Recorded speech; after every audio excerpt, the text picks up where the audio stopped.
So you've made your terrarium, and the key thing is the terrarium will tell you when or what is happening that perhaps needs your intervention. And with a little bit of extra thought and maintenance from yourself, you can keep your terrarium going for very, very long periods indeed.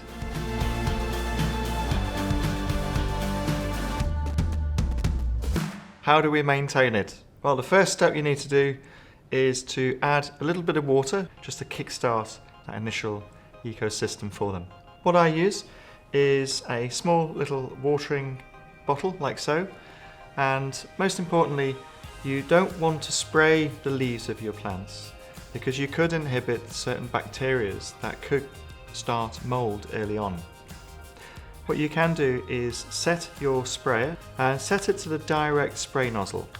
I'll just demonstrate that now over the bowl. Okay, and that will give you direct control where to put your water. So where are we going to put our water? How are we going to water it? So once all your plants are in and you're happy with your terrarium, of course, we direct our water towards the base of the plants, and it's no more than, say, a few squirts, or no more than, say, a small average little shot glass full of water. You don't want to drown these, because remember, we're going to put a lid on top of this at the end. You don't want to be too wet at all. So what I usually do on a terrarium of this size is just 3 or 4 squirts of water towards the base of the plants, trying to avoid as much of the leaves as possible. For the moss, we don't need to water the moss because that's quite moist anyway. If you do need to water the moss later on, you can turn your nozzle to the sprayer, so the actual spray mist setting, and you can spray your moss like so. Now, if you get a bit of water on the side of your glass, that's absolutely fine. Let it trickle down, or you can use a piece of tissue or your brush just to wipe off any excess moisture like so. Before we place our lid on. Place it on and make sure it's closed completely. Otherwise, there'll be moisture that will escape over time.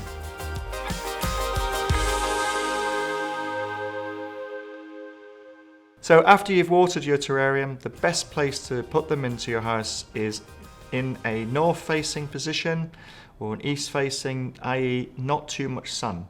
You want to avoid direct sun because imagine it's a glass house with a lid on. If you're adding extra sunlight, it's going to get a little too much humid for your plants to be comfortable, and it'll be much warmer inside your terrarium than the outside of your terrarium. So you want to avoid direct sunlight at all costs because that will make your plants suffer. So a good position that I have my plants in is in the middle of my dining room.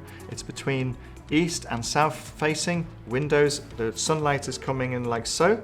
It's bouncing off the floor, but I have my terrarium somewhere in the middle on a little cabinet.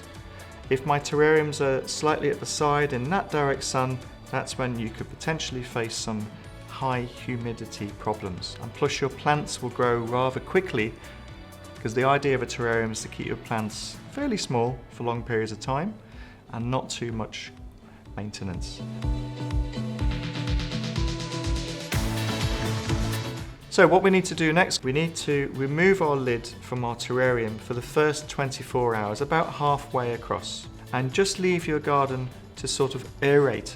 And what that does, it just gives us a little bit of reassurance that the amount of moisture that we have in all of our materials doesn't have too much condensation impact on our garden within the first day or so. If you see lots of moisture throughout the course of a day, then that needs to be removed slightly because it's a sign of too much moisture. Because remember, you want to avoid any mould or any of those stems going too soggy in your garden in the early days. It's called our regulation process.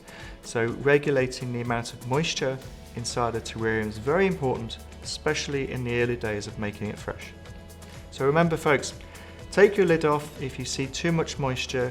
You can wipe it with a piece of cloth, a piece of blue roll or a nice clean cloth from your kitchen, and then after the first day, just place your lid back on and continue to observe your garden throughout the next few weeks to make sure it's not too wet. Now you're probably thinking, well, it needs condensation to survive. Yes, that's correct, that's its rainfall. but it doesn't want to be wet constantly. It's not like looking after a plant in a pot that you do regular watering. So you only need to water your terrarium if the following happens. If your leaves start to look a little bit wilty, a little bit sad, they're not as proud as they were on day one when you planted them, then that could be a sign that your terrarium might be just a little bit too dry. And if you have moss in your terrarium, that'll be also a good indicator that your garden's a bit dry. So if both of those are showing signs of paleness and dryness, well then get your little spray bottle again for your plants, direct nozzle spray towards the base, maybe 4 or 5 squirts of water, and again turn the nozzle on the spray setting for your moss, because it doesn't mind being drowned with a little bit of water. Place your lid back on. You don't need to air it out again, because that's only at the beginning, and just observe your garden to make sure it's not going to go too wet. And don't worry folks, in most cases 80, 90%, 95% of our students doing terrariums, they tend to keep them perhaps for a year, 2 years, 3 years. I've had students come back 4 years in and they're wondering what to do because their plants are growing too big, which is care number 3. If your plants go a little bit too tall, then you just prune them back ever so slightly on the stems, but that's a good sign that your terrarium is doing really, really well. And remember, the trick in keeping the terrarium going is looking and acting on those small little things, such as mould, moisture, too much dryness. It will tell you.